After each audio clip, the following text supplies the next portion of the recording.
yan mga butlugen, good morning mga kamuting kahoy. So for this vlog,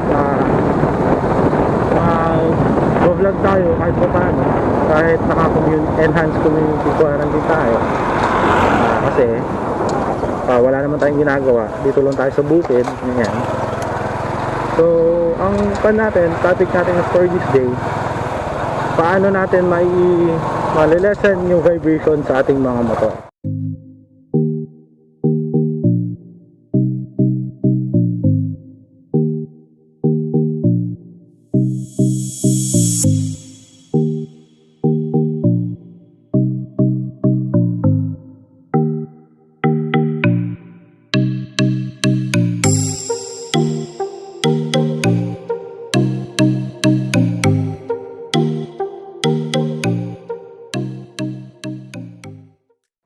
So alam naman natin ang mga semi-automatic na motor or semi-manual tulad ng XRM 125 FI na walang clutch ay alam natin prone sa vibration yan, lalo hindi naman automatic.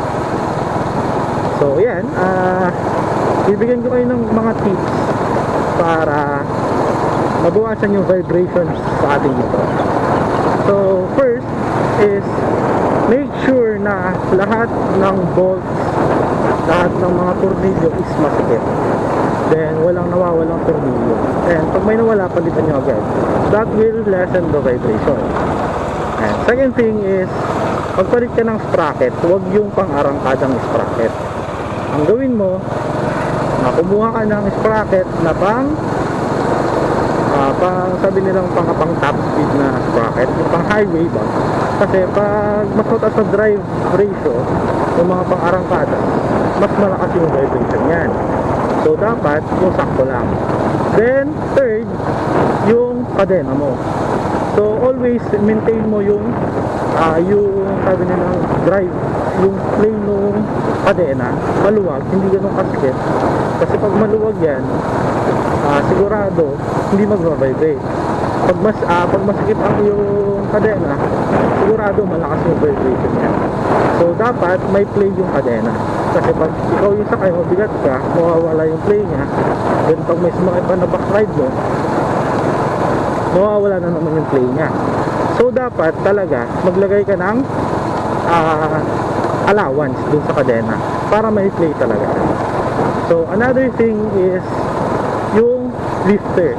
Ang laking factor nung naglagay ako ng shock lifter sa likod, nadagdagan yung vibration. Bakit? Kasi hindi siya pantay. Mas mataas sa likod, mas mababa sa harap. So kung gusto mo na malesen yung vibration, kung pwede, tanggalin mo yung lifter mo sa likod, or kung maglalagay ka ng lifter mo sa likod, dapat maglalagay ka rin ng lifter mo sa harap. Kasi para maging pantay siya. Kasi alam naman natin na itong motor na to is pantay talaga siya. Kaso nilagyan natin siya ng lifter sa likod, kaya dapat lalagyan mo rin siya ng lifter para maging balance, maging symmetric. So ayun lang naman yung mga tips ko. Mag-isip pa tayo ng dagdag. So this is the end of the road ng bukid. Additional, maglagay tayo ng gloves. Malaking tulong para malesen yung vibration. Magsuot tayo ng riding gloves. Tama yun. Pero ngayon hindi ako nakapag-gloves. Pero sa Baguio nag-gloves ako kasi malamig. So it will lessen the vibration. Then always check nyo yung fork oil. Kung maganda ba yung play ng suspension mo, yung fork oil mo, tama pa ba? Kasi kung masyadong matagtag yung shock mo sa harap, ang tendency niyan masyadong mag-vibrate sa handlebar. Yun, dapat always mo maintain yung front suspension. Then another thing, last thing na siguro, wag mong masyadong lagyan ng accessories na hindi naman kailangan yung motor. Kasi pag umaandar yan, pwedeng umaalog yan habang nag-drive ka, nag-travel, madadagdagan, makakuha siya talaga, mag-wiggle siya, or it will cause vibration, which magdadagdag pa ng pagod sa'yo. Sabi nga nila, pag mas ma-vibrate yung motor mo, long ride ka, mas madadagdagan ka ng fatigue, ng pagod. So mas comfortable ka na mag-drive kung hindi vibrate ang iyong motor. And other thing din siguro na pwede mong gawin para hindi maging ma-vibrate yung iyong motor is magpalit ka ng white tire. Mas lapad na gulong, mas comfortable, iwas lubak, mas stable. So ayun lang naman yung mga tips natin para mabawasan yung vibration sa ating motor, which is lahat naman siguro ng mga riders is common sense na magigets yan, pero ang dami pa rin kasing mga vibrate na motor eh.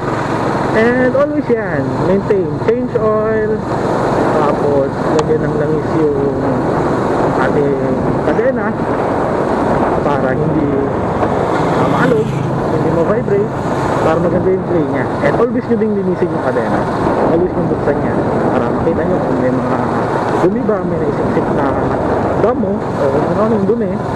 So yun lang naman mga kamoting kahoy, always drive safe, ride safe kung saan man kayo pupunta, and stay safe na din, stay at home kahit tayo sa bahay lang din tayo palagi.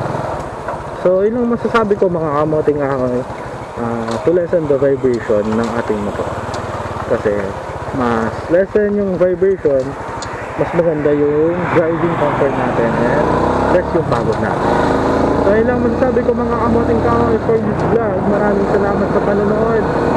Maraming salamat sa mga sumusuporta sa channel natin mga kamoting kahoy. Road to 500 subs na tayo. Kung hindi ka pa nakakapag-subscribe sa channel natin, mag-subscribe na kayo mga kamoting kahoy. Keep on supporting our XRM 125 Fi. This is Miss Sananawu. Till next vlog. Keep safe.